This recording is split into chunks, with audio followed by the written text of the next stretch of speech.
दिल्लीत सकाळी दाट धुक्यांमुळे एक भयानक दुर्घटना. 3 मैत्रिणी ATMच्या लाईनमध्ये उभ्या. नंबर आल्यावर कळालं की ते देशी दारूचं दुकान आहे.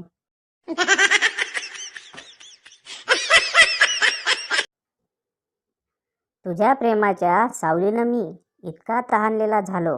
वाह वाह. तुझ्या प्रेमाच्या सावलीनं मी इतका तहानलेला झालो. तू फक्त 5 मिनिटं थांब, मी 90 मारून आलो.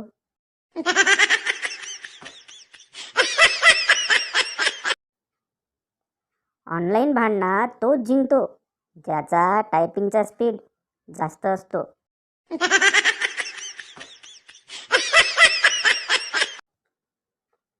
जर तुम्हाला कोणी बोललं हे काम तुझ्याकडून नाही होणार, तर एक मोठा श्वास घ्या आणि सांगा, मला करायचं पण नाही, तुझं तू बघ.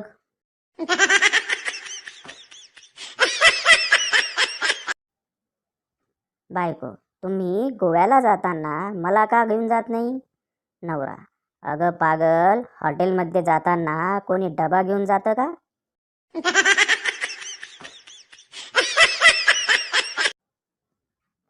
माझा तर माणसांवरून विश्वासच उठला जेव्हा मित्राच्या कॉलरटूनमध्ये एक भजन होते आणि जेव्हा त्याने फोन उचलला तेव्हा तो म्हणाला, बोल भोसडीच्या.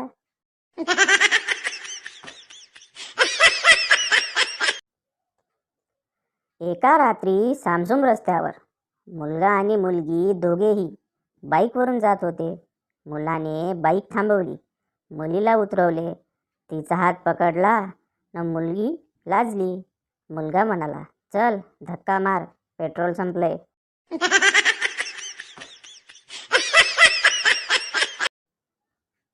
पेशंट, डॉक्टर, मला एक विचित्र आजार झाला आहे. मला एक ऐवजी 2 दिसत आहे. डॉक्टर, घाबरू नका, आधी मला सांगा, तुम्हा चौघांना एकच आजार आहे का?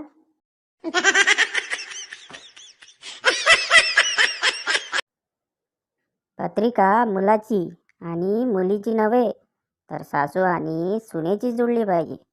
संसार सुखाचाच होईल. मुलगा कोणत्याही परिस्थितीत जुळवून घेतो बिचारा.